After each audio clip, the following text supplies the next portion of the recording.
Good morning viewers. अज आप करांगे accounting terminology कि अपने अकाउंट्स दे विच या अपने कमर्स दे विच किहड़े वखरे वखरे नाम आपां नूं आंदे हन, उन्हां दे बारे आपां जानू होवांगे। अज तो सब तो पहले नाम आ जाता अपने कोले capital.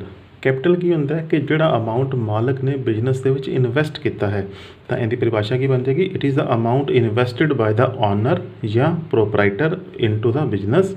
It may be cash or any asset. ये जरूरी नहीं है कि नकदी की फॉर्म में होवे, कैश की फॉर्म में होवे, कि मतलब ये किसी एजेट की फॉर्म के भी हो सकता है। एजेट का मतलब होंदा संपत्ति। मान लो कि जो ओनर है वो कैश के नाल नाल कोई मशीनरी लिया है या घर का कोई फर्नीचर लिया है बिजनेस के विच लगाउण वास्ते, तो असीं उहनूं भी की कहांगे नाम कैपीटल। ये वास्ते एक वखरा अकाउंट बनाया जाएगा, तो जिहड़ा हुण साल दौरान बिजनेस जदों होएगा उनका जिहड़ा कोई प्रॉफिट वो अर्न करेगा, उस प्रॉफिट नूं भी असीं इस कैपिटल अकाउंट दे विच ऐड कर देंगे। तो जे कोई लॉस हो जाता है तो असीं उहनूं इस अकाउंट दे विचों कटा देंगे। तो सब तो पहली टर्म ये सी कैपीटल। दूसरा आ जाता ड्राइंग्स। ड्राइंग्स की होंदी है कि जेकर उस ओनर ने साल दौरान आपदी कोई परसनल जरूरतों वास्ते कोई पैसा कढ़ाया है या कोई वस्तु लई है बिजनेस दे विचों, असीं उहदे वास्ते नाम की यूज़ करांगे ड्राइंग्स। तो it is the amount of cash or any asset withdrawn by the owner from the business for his domestic use. ये होर अपने अगे जाके एग्जाम्पल्स की आनगियां। मान लो उन्हें आदे जरूरतों वास्ते कोई कैश ले लिया, या आपदे बच्चे के स्कूल की फीस भरती, या उन्हें आदे जीवन बीमा की कोई किस्त भरती, या उन्हें आदे घरेलू मकान का कोई किराया भरता, या घर का कोई बिजली का बिल भरता, या वो आदे घरे वरतन वास्ते कोई गुड्स घरे लै गया। उस तो बाद की आ जाता है सेल्स। सानू पता है कि कोई भी जो बिजनेस है वो बाज़ारों वस्तुओं की खरीद करता है तो उन्होंने वध रेट से अगे वेचण की कोशिश करता है। तो जो असी वेच का नाम लैने हैं, विक्री का नाम लैने हैं, उन्होंने असीं इंग्लिश की कहने हैं सेल्स। तो it is amount, it is a sale of finished goods which is either on cash or credit basis. हुण इत्थे एक नाम आया फिनिश्ड गुड्स। फिनिश्ड गुड्स का मतलब होता तैयार वस्तुआं, कि जे मान लो असी कोई कच्चा माल लिया सी, उन्होंने हुण आदी फैक्ट्री में तैयार किया है, उन्होंने असीं कह देंगे फिनिश्ड गुड्स। तो उन्होंने फिनिश्ड गुड्स नूं जिहड़ा वेचण का जिहड़ा तरीका है उन्होंने असीं कह देने सेल। सेल अगे असीं नगद भी कर सकते हैं तो या उधार भी कर सकते हैं। जे असीं उधार सेल की है तो जिन्हां कोलों असीं इहदे वट्टे पैसे लैणे हन, असीं वो बंदे साडे वास्ते की बन जाणगे डैबिटर्स, या उन्होंने आराम नाल असीं कहांगे debtors. The customers who received the goods on credit basis, कि जिन्हों ने वो कस्टमर्स जिन्हों ने साडे कोलों उधार माल खरीदा है वो साडे वास्ते की हो जाएंगे डैटर्स।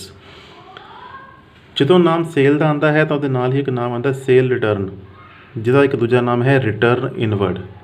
कि जिहड़ी असीं वस्तुआं वेचियां सीगियां, मान लो कि वो साडे कस्टमर ने उनदे विचों कुछ वस्तुआं वापस भेज दियां। हो सकता है कि वो डिफैक्टिव सी तां भेजदियां, या वो जिहड़ियां उन्हें कोई मंगियां सी असीं कुछ उन्होंने वस्तुआं होर भेज दियां, तो इस करके वो कस्टमर सानू वो जिहड़ियां वस्तुआं वापस भेज दिंदा है, उन्होंने असीं कहने हैं sale return. It is that part of the sold goods which customer return to business due to defective nature or other reason. अगे नाम आ जाता है परचेज, कि जिहड़ी चीज़ां असीं सेल कीतियां ने वो असीं किते ना कितों खरीदियां भी होणगीਆਂ, तो असीं जदों असीं खरीदते हैं उसका नाम की पै जाता है परचेज।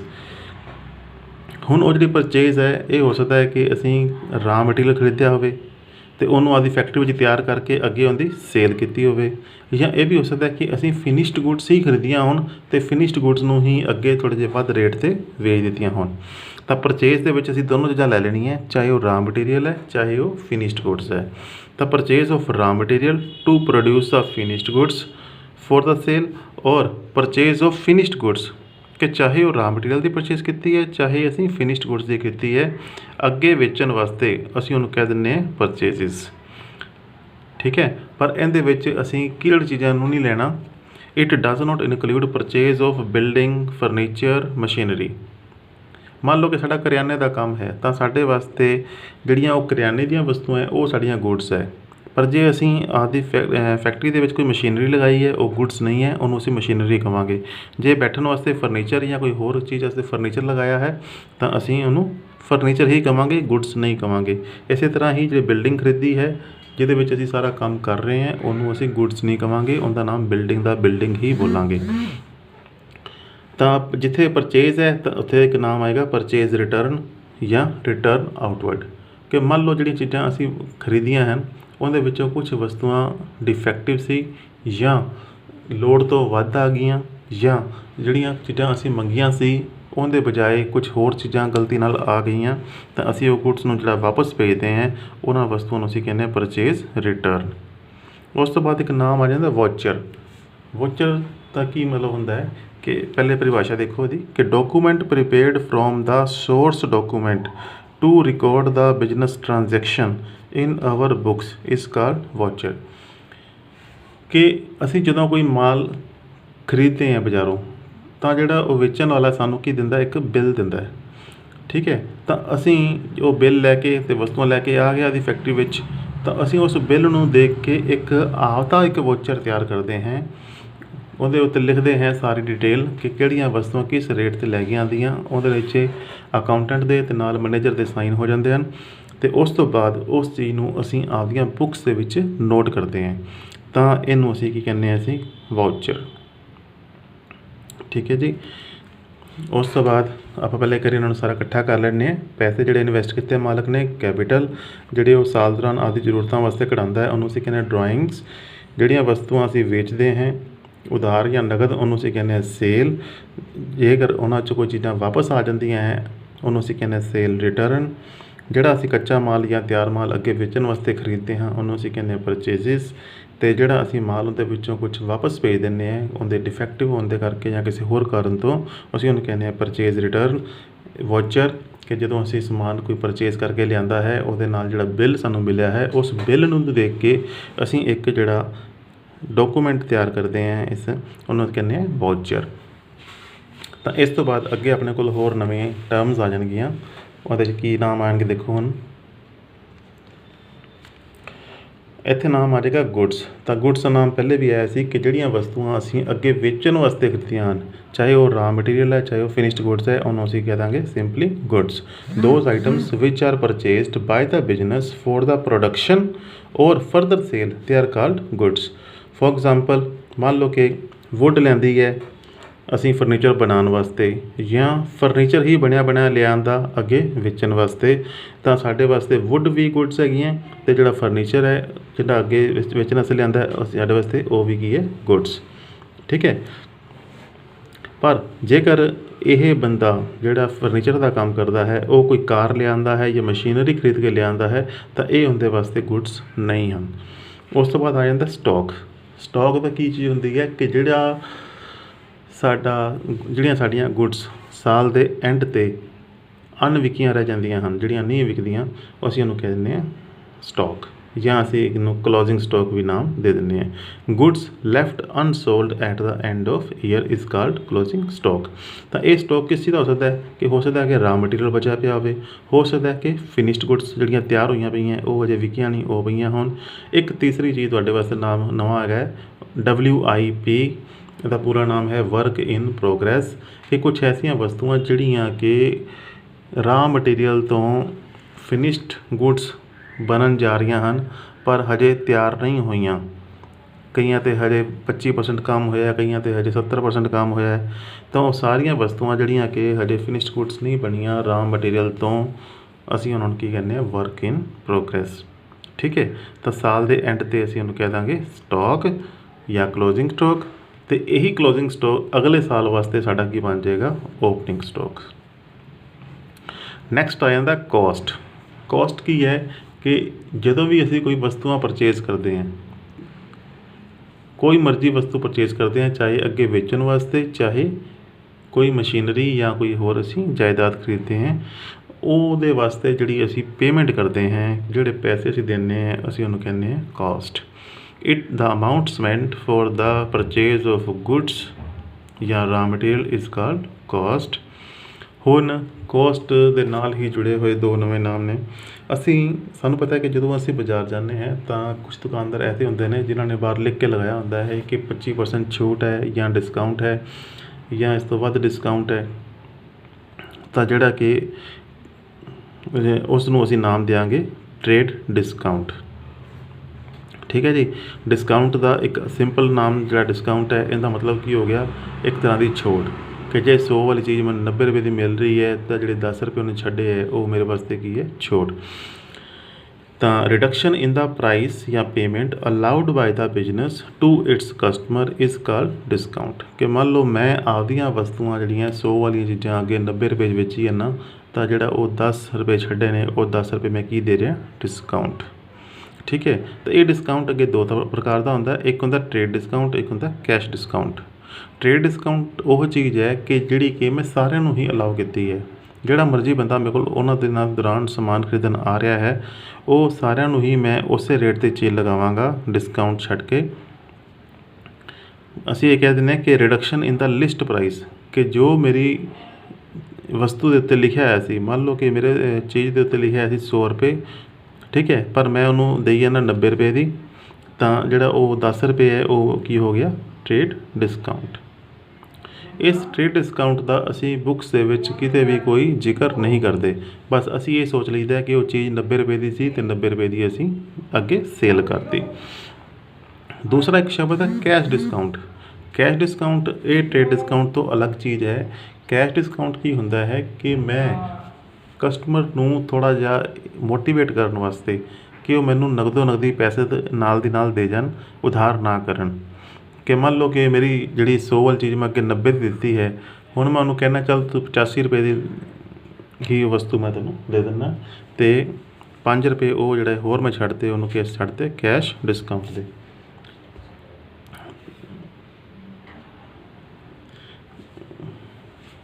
तो ये की हो गया कैश डिस्काउंट।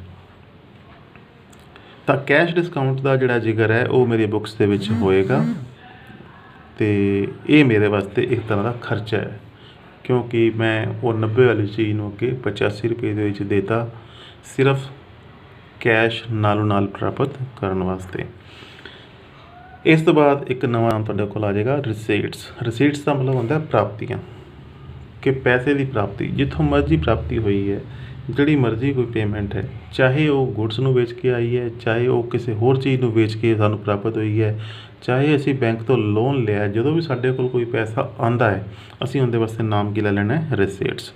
ठीक है, तो ये रिसीट्स नूं अगे असी दो वखरे वखरे भागां 'च वंड लैंदे हैं, क्लासीफिकेशन कर दिंदे हैं इहदी, कि एक नूं असी कहंदे ने कैपिटल रिसीप्ट्स, एक हुंदा है रिवेन्यू रिसीप्ट्स। ये बार बार नाम तुहानूं अगे भी आउणगे। कैपिटल नाम जिथे भी आ जाए यदा मतलब होंदा है कि जिहड़ियां साडियां जायदाद हैगी है उनके संबंधी कोई लैन देन, या जिहड़ा असी कोई लंबी अवधि वास्ते कोई लैन देन किया है उन्होंने असी कहने हैं कैपिटल रिसिप्ट। मान लो कि असी बैंक का लोन लिया है, तो सानू पता है कि जेकर असी वो 10 साल वास्ते लिया है तो ये अवधि लंबी है, तो इस करके वो की होगी कैपिटल रिसिप्ट। या मान लो कि एक ऐसा मैं काम किया कि जिहड़ा आम एक रैकरिंग नेचर का काम नहीं है, मेरा रूटीन वाला काम नहीं है, मैं जिवें आम वस्तुआं बेचदा उस तरह का काम नहीं है। मान लो मैं कोई पुरानी मशीन बेचती, ठीक है, तो मेरा काम तो नहीं है ये मशीनों को बेचना, इस करके ये एक नॉन रैकरिंग चीज़ है, रूटीन काम नहीं है, इस करके असीं उन्हें कहांगे कैपिटल रिसिप्ट। इस तो इलावा जिहड़ा दूसरी उल्ट हो गई है ये की होगी रेवेन्यू रिसिप्ट्स। रेवेन्यू रिसिप्ट्स की होंदी है, जिहड़ा मेरा कि आम रूटीन दे विच मेरा काम है, जिवें कि वस्तुआं नूं वेचना, तो उनके तो जो प्राप्त होने वाला पैसा है वो मेरे वास्ते की है रेवेन्यू रिसिप्ट्स। इस तो इलावा इहदे नाल जुड़े हुए कुछ काम होर हो सकते हैं, जिवें किसी तो थोड़ी बहुती कोई ब्याज आ गई, कोई डिस्काउंट मिल गया, तो इस तरह असीं आ दो नाम देंगे रिसिप्ट्स दे विच, दो चीज़ां आ गई कैपिटल और रेवेन्यू रिसिप्ट्स। इस तो बाद 13वें नंबर पॉइंट से आपां हुण 3 पॉइंट इकट्ठे डिस्कस करांगे। गेन की हुंदा है, इनकम की हुंदी है, ते प्रॉफिट की हुंदी है। व्यूअर्स ये नाम तीनों थोड़े जे आपस में सिमिलर ने, असी इन्हों अलग अलग जगह पर एक असी कोई बिना डिस्टिंक्शन किए कई बार लिख लें, पर सानू इन्हों का डिफरेंस जोड़ा पता होना चाहिए, तो सानू इनकी परिभाषा भी चंगी तरह फिर याद हो जाएगी। देखो गेन का नाम की होंदा है, एक गेन नाम उदों आंदा है कि जदों भी असी कोई कैपिटल नेचर का काम किया होवे, उहदे तो सानू कोई प्रॉफिट होया होवे। मान लो कि मैं कोई मेरी पुरानी मशीन सी, मेरी जी हुण मेरे वास्ते जिहदा मुल रह गया सी 8000 रुपये, पर मैं उन्होंने 10,000 रुपये की बेचती, तो वो जो 2000 रुपये एक्सट्रा वो मेरे वास्ते की है गेन। तो इनू मैं प्रॉफिट क्यों नहीं किया या इनकम क्यों नहीं किया मैं, क्योंकि ਇਹ ਮੇਰੇ ਵਾਸਤੇ ਨੌਨ ਰੈਕਰਿੰਗ ਹੈ, ਮਸ਼ੀਨਾਂ ਨੂੰ ਵੇਚਣਾ ਮੇਰਾ ਕੰਮ ਨਹੀਂ ਹੈ। ਠੀਕ ਹੈ। ਇਸੇ ਤਰ੍ਹਾਂ ਦੂਸਰੀ ਚੀਜ਼ ਹੈ ਇਨਕਮ। ਇਨਕਮ ਨਾਮ ਉੱਥੇ ਆਉਂਦਾ ਹੈ ਕਿ ਜਦੋਂ ਵੀ ਅਸੀਂ ਚੀਜ਼ਾਂ ਨੂੰ ਵੇਚਦੇ ਹਾਂ ਤਾਂ ਉਹ ਟੋਟਲ ਸਾਡੇ ਕੋਲ ਕਿੰਨੀਆਂ ਪੈਸਾ ਅੰਦਰ ਆਇਆ ਹੈ। ਮੰਨ ਲਓ ਕਿ ਮੈਂ 10,000 ਦੀ ਚੀਜ਼ ਜਿਹੜੀ 15,000 ਦੀ ਵੇਚੀ ਹੈ ਤਾਂ ਉਹ ਜਿਹੜਾ 15,000 ਰੁਪਏ ਹੈ ਉਹ ਮੇਰੇ ਵਾਸਤੇ ਕੀ ਹੈ, ਇਨਕਮ। ਤਾਂ ਜਿਹੜਾ ਪੂਰਾ ਪ੍ਰੋਸੀਡਸ ਮੇਰੇ ਕੋਲ ਆਈਆਂ 15,000 ਕੀ ਹੈ, ਇਨਕਮ। ਪਰ 15,000 ਦੇ ਵਿੱਚੋਂ 10,000 ਕਟਾ ਕੇ ਬਾਕੀ ਦਾ ਜਿਹੜਾ 5,000 ਹੈ ਉਹ ਮੇਰੇ ਵਾਸਤੇ ਕੀ ਹੈ, ਪ੍ਰੋਫਿਟ। ਤਾਂ ਇਹ ਕੀ ਆ ਜਾਏਗਾ, it is the access of revenue over the expenses, ਕਿ ਰੈਵਨਿਊ ਜਾਂ ਮੇਰੀ ਇਨਕਮ ਕਿੰਨੀ ਜ਼ਿਆਦਾ ਹੈ ਐਕਸਪੈਂਸਿਸ ਤੋਂ, ਉਹਨੂੰ ਅਸੀਂ ਕਹਿੰਦੇ ਹਾਂ ਪ੍ਰੋਫਿਟ। ਤਾਂ ਅਗੇਨ ਇਹ ਸਾਰੇ ਪੇਜ ਨੂੰ ਸਮ ਅਪ ਕਰਦੇ ਹਾਂ। ਗੁੱਡਸ ਜਿਹੜੀਆਂ ਚੀਜ਼ਾਂ ਅਸੀਂ ਅੱਗੇ ਵੇਚਣ ਵਾਸਤੇ ਖਰੀਦੀਆਂ ਹਨ, ਸਟਾਕ ਜਿਹੜਾ ਸਮਾਨ ਸਾਡੇ ਕੋਲ ਸਾਲ ਦੇ ਐਂਡ 'ਤੇ ਅਣਵਿਕਿਆ ਰਹਿ ਜਾਂਦਾ ਹੈ, ਕੋਸਟ ਜਿੰਨੇ 'ਤੇ ਅਸੀਂ ਕੋਈ ਚੀਜ਼ ਪਰਚੇਜ਼ ਕਰਦੇ ਹਾਂ, ਡਿਸਕਾਊਂਟ ਜਿਹੜਾ ਕਿ ਅਸੀਂ ਇਹ ਇੱਕ ਛੋਟ ਜਿਹੜੀ ਕਿ ਅਸੀਂ ਆਪਦੇ ਕਸਟਮਰਸ ਨੂੰ ਦਿੰਦੇ ਹਾਂ। ਉਸ ਤੋਂ ਬਾਅਦ ਰਿਸਿਪਟਸ, ਪ੍ਰਾਪਤੀਆਂ, ਕਿ ਸਾਨੂੰ ਕਿਹੜੀ ਜਗ੍ਹਾ ਤੋਂ ਪੈਸਾ ਪ੍ਰਾਪਤ ਹੁੰਦਾ ਹੈ। ਜੇ ਤਾਂ ਉਹ ਸਾਡੇ ਆਮ ਬਿਜ਼ਨਸ ਤੋਂ ਆਉਂਦਾ ਹੈ, ਵਸਤੂਆਂ ਦੀ ਵਿਕਰੀ ਤੋਂ ਆਉਂਦਾ ਹੈ, ਉਹ ਰੈਵਨਿਊ ਰਿਸਿਪਟਸ ਹੈ। ਪਰ ਜੇ ਅਸੀਂ ਕੋਈ ਆਪਦੀ ਜਾਇਦਾਦ ਵਿੱਚ ਹੀ ਹੈ, ਮਸ਼ੀਨਰੀ ਫਰਨੀਚਰ ਵੇਚਿਆ ਹੈ, ਤਾਂ ਉਹਦੇ ਤੋਂ ਜਿਹੜੀ ਪ੍ਰਾਪਤੀ ਹੋਈ ਹੈ ਉਹ ਸਾਨੂੰ ਕਹਾਂਗੇ ਅਸੀਂ ਕੈਪੀਟਲ ਰਿਸੀਟ। ਇਹਦੇ ਵਿੱਚ ਜੇ ਕੋਈ ਬੈਂਕ ਤੋਂ ਲੋਨ ਲਿਆ ਉਹ ਵੀ ਆ ਜਾਏਗਾ। ਉਸ ਤੋਂ ਬਾਅਦ ਡਿਸਟਿੰਕਸ਼ਨ ਕੀਤੀ ਸੀ ਆਪਾਂ ਗੇਨ, ਇਨਕਮ ਅਤੇ ਪ੍ਰੋਫਿਟ। ਗੇਨ ਇੱਕ ਅਲੱਗ ਨਾਮ ਹੈ ਕਿ ਜਿਹੜਾ ਕਿ ਅਸੀਂ ਕੋਈ ਫਿਕਸਡ ਐਸਟ, ਕੋਈ ਸੰਪੱਤੀ ਜਾਂ ਫਿਕਸਡ ਮਸ਼ੀਨਰੀ, ਫਰਨੀਚਰ, ਜੇ ਇਸ ਤਰ੍ਹਾਂ ਦੀ ਕੋਈ ਆਈਟਮ ਨੂੰ ਵੇਚਿਆ ਹੈ ਪ੍ਰੋਫਿਟ 'ਤੇ, ਤਾਂ ਅਸੀਂ ਉਹਨੂੰ ਕਹਿੰਦੇ ਹਾਂ ਗੇਨ। ਇਨਕਮ ਅਤੇ ਪ੍ਰੋਫਿਟ ਇਹ ਨਾਮ ਉਦੋਂ ਆਉਂਦੇ ਨੇ ਜਦੋਂ ਅਸੀਂ ਕੋਈ ਆਪਦੀਆਂ ਗੁੱਡਸ ਨੂੰ ਵੇਚਦੇ ਹਾਂ, ਤਾਂ ਉਹਨੂੰ ਵੇਚਣ 'ਤੇ ਜਿਹੜਾ ਟੋਟਲ ਪ੍ਰੋਸੀਡ ਆਈ ਹੈ ਸਾਡੇ ਕੋਲੇ, ਅਸੀਂ ਉਹਨੂੰ ਕਹਿੰਦੇ ਹਾਂ ਇਨਕਮ। ਪਰ ਜਿਹੜਾ ਅਸੀਂ ਵੇਚਣ 'ਤੇ ਜਿਹੜਾ ਲਾਭ ਹੋਇਆ ਅਸੀਂ ਉਹਨੂੰ ਕਹਾਂਗੇ ਪ੍ਰੋਫਿਟ। ਇਸ ਤੋਂ ਬਾਅਦ ਆਪਣੇ ਕੋਲ ਆ ਜਾਂਦਾ ਹੈ ਨੈਕਸਟ ਨੰਬਰ 'ਤੇ ਐਕਸਪੈਂਡੀਚਰ। ਜਿਸ ਤਰ੍ਹਾਂ ਅਸੀਂ ਪਿੱਛੇ ਸਾਰੀਆਂ ਰਿਸਿਪਟਸ ਕੀਤੀਆਂ, ਹੁਣ ਆਪਣੇ ਕੋਲ ਨਾਮ ਆ ਜਾਏਗਾ ਐਕਸਪੈਂਡੀਚਰ, ਕਿ ਜਿਹੜੇ ਅਸੀਂ ਕੋਈ ਵੀ ਪੇਮੈਂਟਸ ਕੀਤੀਆਂ, ਚਾਹੇ ਅਸੀਂ ਰੈਕਰਿੰਗ ਨੇਚਰ ਦੀਆਂ ਕੀਤੀਆਂ ਨੇ, ਚਾਹੇ ਨੋਨ ਰੈਕਰਿੰਗ ਨੇਚਰ ਦੀਆਂ ਕੀਤੀਆਂ, ਉਹ ਸਾਰਿਆਂ ਦਾ ਅਸੀਂ ਨਾਮ ਕੀ ਦੇ ਦਾਂਗੇ, ਐਕਸਪੈਂਡੀਚਰ। ਇਹ ਵੀ ਦੋ ਤਰ੍ਹਾਂ ਦੀਆਂ, ਜਿਹੜੀਆਂ ਤਾਂ ਨੋਨ ਰੈਕਰਿੰਗ ਨੇਚਰ ਦੀਆਂ, ਜਿਹੜੀਆਂ ਆਮ ਰੂਟੀਨ ਵਿੱਚ ਅਸੀਂ ਖਰਚੇ ਨਹੀਂ ਕਰਦੇ, ਉਹਨੂੰ ਅਸੀਂ ਕਹਿੰਦੇ ਹਾਂ ਕੈਪੀਟਲ। ਜਿਵੇਂ ਕਿ ਮੰਨ ਲਓ ਕਿ ਪਰਚੇਜ਼ ਆਫ ਫਿਕਸਡ ਐਸਟ, ਸਾਨੂੰ ਪਤਾ ਹੈ ਕਿ ਅਸੀਂ ਇਹ ਕੋਈ ਰੂਟੀਨ 'ਚ ਨਹੀਂ ਕਰੀਦੀ, ਸਾਲ ਵਿੱਚ ਵੱਧ ਤੋਂ ਵੱਧ ਸਾਡੇ ਕੋਲ 2 ਜਾਂ 3 ਵਾਰੀ ਇਸ ਤਰ੍ਹਾਂ ਦਾ ਕੰਮ ਹੁੰਦਾ ਜਦੋਂ ਅਸੀਂ ਫਿਕਸਡ ਐਸਟਸ ਨੂੰ ਖਰੀਦਦੇ ਹਾਂ। ਇਸੇ ਤਰ੍ਹਾਂ ਹੀ ਮੰਨ ਲਓ ਅਸੀਂ ਬੈਂਕ ਦਾ ਲੋਨ ਵਾਪਸ ਕਰਤਾ, ਤਾਂ ਇੱਥੇ ਆ ਜਾਏਗਾ ਕੈਪੀਟਲ ਐਕਸਪੈਂਡੀਚਰ। ਹੁਣ ਦੂਸਰਾ ਕੀ ਹੈ, ਰੈਵਨਿਊ ਐਕਸਪੈਂਡੀਚਰ। ਰੈਵਨਿਊ ਐਕਸਪੈਂਡੀਚਰ ਹੁੰਦਾ ਕਿ ਜਦੋਂ ਅਸੀਂ ਕੋਈ ਪਰਚੇਸਿਸ ਵਗੈਰਾ ਕਰਦੇ ਹਾਂ, ਜਿਹੜਾ ਸਾਡਾ ਰੂਟੀਨ ਦਾ ਕੰਮ ਹੈ, ਉਹਦੇ ਵਾਸਤੇ ਨਾਮ ਹਮੇਸ਼ਾ ਕੀ ਆਏਗਾ, ਰੈਵਨਿਊ। ਪਰਚੇਜ਼ ਆਫ ਚਾਹੇ ਗੁੱਡਸ, ਚਾਹੇ ਰਾ ਮਟੀਰੀਅਲ, ਚਾਹੇ ਅਸੀਂ ਕਿਸੇ ਨੂੰ ਤਨਖਾਹ ਦਿੱਤੀ ਹੈ, ਰੈਂਟ ਕਿਰਾਇਆ ਦਿੱਤਾ ਹੈ, ਜਾਂ ਆਦੀ ਕੰਪਨੀ ਦੀ ਕੋਈ ਮਸ਼ਹੂਰੀ ਕਰਵਾਈ ਹੈ, ਐਡਵਰਟਾਈਜ਼ਮੈਂਟ ਕਰਵਾਈ ਹੈ, ਤਾਂ ਇਹ ਸਾਰੇ ਹੋ ਜਾਣਗੇ ਰੈਵਨਿਊ ਐਕਸਪੈਂਡੀਚਰ। ਇਹਦੇ ਵਿੱਚ ਇੱਕ ਤੀਸਰਾ ਨਾਮ ਅਸੀਂ ਹੋਰ ਜੋੜਾਂਗੇ, ਡੈਫਰਡ ਰੈਵਨਿਊ ਐਕਸਪੈਂਡੀਚਰ। ਇਹ ਨਾਮ ਬਹੁਤ ਹੀ ਇੰਪੋਰਟੈਂਟ ਹੈ ਨੈਕਸਟ ਹਾਇਰ ਕਲਾਸਿਸ ਵਾਸਤੇ ਵੀ, ਡੈਫਰਡ ਰੈਵਨਿਊ ਐਕਸਪੈਂਡੀਚਰ। ਤਾਂ ਦੇਖੋ ਇਹ ਇੱਕ ਮਿਕਸ ਨੇਚਰ ਦਾ ਖਰਚਾ ਹੈ, ਜਿਹੜਾ ਕਿ ਕੈਪੀਟਲ ਨੇਚਰ ਦਾ ਵੀ ਹੈ, ਰੈਵਨਿਊ ਨੇਚਰ ਦਾ ਵੀ ਹੈ, ਇੱਕ ਅਲੱਗ ਜਿਹੀ ਇੱਕ ਮਿਕਸਚਰ ਹੈ। ਕਿਸ ਤਰ੍ਹਾਂ, ਮੰਨ ਲਓ ਕਿ ਮੈਂ ਆਪਦੀ ਕੰਪਨੀ ਦੀ ਮਸ਼ਹੂਰੀ ਵਾਸਤੇ ਇਕੱਠਾ ਹੀ 10 ਲੱਖ ਰੁਪਈਆ ਕਿਸੇ ਸਾਲ ਲਗਾਤਾ, ਠੀਕ ਹੈ, ਤਾਂ ਉਸ ਮਸ਼ਹੂਰੀ ਦਾ ਜਿਹੜਾ 10 ਲੱਖ ਖਰਚ ਹੋਣ 'ਤੇ ਜਿਹੜਾ ਮੈਨੂੰ ਉਹਦਾ ਫਾਇਦਾ ਜਿਹੜਾ ਆਉਣ ਵਾਲੇ 5 ਜਾਂ 10 ਸਾਲਾਂ ਤੱਕ ਮੰਨ ਲਓ ਮੈਨੂੰ ਮਿਲਣਾ ਹੈ, ਤਾਂ ਉਹ ਜਿਹੜਾ 10 ਲੱਖ ਦਾ ਖਰਚਾ ਹੈ ਉਹ ਮੈਂ ਸਾਰਾ ਉਸ ਸਾਲ ਦੇ ਖਰਚੇ ਵਿੱਚ ਨਹੀਂ ਪਾਵਾਂਗਾ ਜਦੋਂ ਮੈਂ ਇਹ ਖਰਚਾ ਕੀਤਾ ਸੀ। ਮੈਂ ਇਹਨੂੰ 10 ਸਾਲਾਂ ਦੇ ਵਿੱਚ ਵੰਡ ਦਿਆਂਗਾ, ਤਾਂ ਮੇਰਾ 1 ਸਾਲ ਦਾ ਖਰਚਾ ਕਿੰਨਾ ਹੋ ਗਿਆ, 10 ਲੱਖ ਬਟਾ 10 ਬਰਾਬਰ 1 ਲੱਖ, ਠੀਕ ਹੈ। ਤਾਂ ਮੈਂ ਕੀ ਹੈ, ਇਸ ਤਰ੍ਹਾਂ ਦੇ ਜਿਹੜੇ ਖਰਚੇ ਨੇ ਜਿਹੜੇ ਕਿ ਅਸੀਂ ਇਕੱਠੇ ਹੀ ਕਰਤੇ, ਪਰ ਬੈਨੀਫਿਟ ਹੁੰਦੇ ਆਉਣ ਵਾਲੇ ਕਈ ਸਾਲਾਂ ਵਿੱਚ ਮਿਲਣੇ ਹਨ, ਤਾਂ ਅਸੀਂ ਉਹਨੂੰ ਕਹਿ ਦਿੰਦੇ ਹਾਂ ਡੈਫਰਡ ਰੈਵਨਿਊ ਐਕਸਪੈਂਡੀਚਰ। ਉਸ ਤੋਂ ਬਾਅਦ ਇੱਕ ਨਵਾਂ ਨਾਮ, ਜਿਸ ਤਰ੍ਹਾਂ ਅਸੀਂ ਪਿੱਛੇ ਕੀਤਾ ਸੀ ਗੇਨ ਅਤੇ ਪ੍ਰੋਫਿਟ ਵਿੱਚ ਕੀ ਫ਼ਰਕ ਹੈ, ਉਸੇ ਤਰ੍ਹਾਂ ਹੀ ਕੀ ਹੈ ਐਕਸਪੈਂਸਿਸ ਅਤੇ ਲਾਸ ਦੇ ਵਿੱਚ ਕੀ ਫ਼ਰਕ ਹੈ, ਇਹ ਹੁਣ ਤੁਸੀਂ ਸਮਝ ਗਏ ਹੋਗੇ ਕਿ ਜਿੰਨੇ ਵੀ ਅਸੀਂ ਕੋਈ ਖਰਚੇ ਕਰਦੇ ਹਾਂ ਰੂਟੀਨ ਨੇਚਰ ਦੇ, ਵਸਤੂਆਂ ਨਾਲ ਸੰਬੰਧਿਤ, ਤਾਂ ਗੁੱਡਸ ਨਾਲ ਸੰਬੰਧਿਤ, ਉਹਨੂੰ ਅਸੀਂ ਕਹਿੰਦੇ ਹਾਂ ਐਕਸਪੈਂਸਿਸ। ਪਰ ਜਿਹੜੀਆਂ ਉਹ ਅਸੀਂ ਗੁੱਡਸ ਖਰੀਦੀਆਂ, ਮੰਨ ਲਓ ਅਸੀਂ ਅੱਗੇ ਉਹਨਾਂ ਨੂੰ ਵੇਚਣ 'ਤੇ ਸਾਨੂੰ ਕੋਈ ਨੁਕਸਾਨ ਹੋ ਗਿਆ, ਅਸੀਂ ਕੋਈ ਜਿਹੜੀਆਂ 10,000 ਵਾਲੀ ਚੀਜ਼ਾਂ ਅੱਗੇ 8,000 'ਚ ਵੇਚਤੀਆਂ, ਤਾਂ ਜਿਹੜਾ ਉਹ ਨੁਕਸਾਨ ਜਿਹੜਾ 2,000 ਦਾ ਉਹ ਮੇਰੇ ਵਾਸਤੇ ਕੀ ਹੋ ਗਿਆ, ਲਾਸ। ਇਸ ਤੋਂ ਬਾਅਦ ਨਾਮ ਆ ਜਾਂਦਾ ਹੈ ਕ੍ਰੈਡੀਟਰਸ। ਕ੍ਰੈਡੀਟਰਸ ਕੌਣ ਨੇ? ਇਹ ਉਹ ਪਰਸਨਸ ਹੈ ਜਿਨ੍ਹਾਂ ਕੋਲੋਂ ਅਸੀਂ ਪਰਚੇਜ਼ਸ ਕੀਤੀਆਂ ਉਧਾਰ, ਪਰਚੇਜ਼ ਕੀਤਾ ਹੈ ਅਸੀਂ ਉਧਾਰ ਮਾਲ ਜਿਨ੍ਹਾਂ ਕੋਲੋਂ ਖਰੀਦਿਆ ਹੈ। ਉਸ ਬੰਦੇ ਜਿਹੜੇ ਹੈ ਜਿਨ੍ਹਾਂ ਨੇ ਸਾਡੇ ਕੋਲੋਂ ਵਸਤੂਆਂ ਦੇ ਪੈਸੇ ਲੈਣੇ ਹਨ, ਉਹ ਸਾਡੇ ਕੋਲ ਉਹਨਾਂ ਨੂੰ ਅਸੀਂ ਕੀ ਕਹਾਂਗੇ, ਕ੍ਰੈਡੀਟਰਸ। ਠੀਕ ਹੈ। ਮੰਨ ਲਓ ਕਿ ਅਸੀਂ ਪਰਚੇਜ਼ ਕੀਤੀਆਂ 40,000 ਦੀਆਂ ਵਸਤੂਆਂ ਐਕਸ ਦੇ ਕੋਲੋਂ, 40,000 ਦੀਆਂ ਵਸਤੂਆਂ ਪਰਚੇਜ਼ ਕੀਤੀਆਂ ਐਕਸ ਦੇ ਕੋਲੋਂ, ਔਨ ਕ੍ਰੈਡਿਟ ਦਾ ਮਤਲਬ ਉਧਾਰ। ਤਾਂ ਇਹ ਐਕਸ ਜਿਹੜਾ ਹੈ ਮੇਰੀ ਕੰਪਨੀ ਵਾਸਤੇ ਕੀ ਹੋ ਗਿਆ, ਕ੍ਰੈਡੀਟਰ।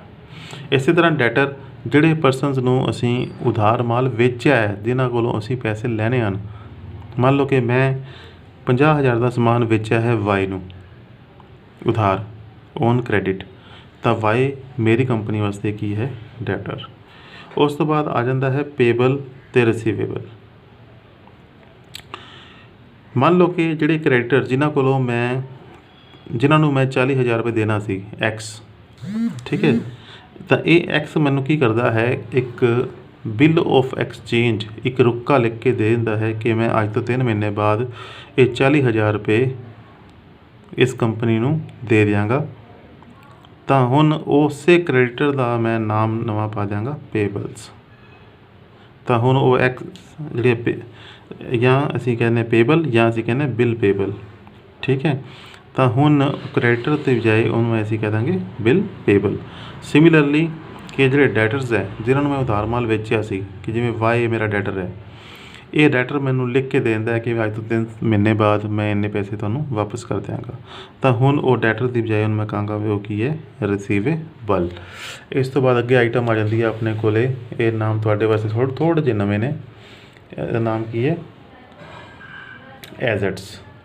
ਐਜ਼ਟਸ ਕੀ ਹੁੰਦੀਆਂ? ਆਪਾਂ ਇੱਕ ਪਹਿਲਾਂ ਐਗਜ਼ਾਮਪਲ ਲੈ ਕੇ ਚੱਲਦੇ ਹਾਂ। ਮੰਨ ਲਓ ਫਰਨੀਚਰ, ਬਿਲਡਿੰਗ, ਮਸ਼ੀਨਰੀ, ਕਾਰ, ਕੰਪਿਊਟਰ, ਜਿਹੜੀਆਂ ਕਿ ਕਿਸੇ ਵੀ ਬਿਜ਼ਨਸ ਨੇ ਆਪਦੇ ਆਫਿਸ ਨੂੰ ਚਲਾਉਣ ਵਾਸਤੇ, ਆਪਦੀ ਫੈਕਟਰੀ ਨੂੰ ਚਲਾਉਣ ਵਾਸਤੇ ਖਰੀਦੀਆਂ ਹਨ, ਅੱਗੇ ਵੇਚਣ ਵਾਸਤੇ ਨਹੀਂ ਖਰੀਦੀਆਂ।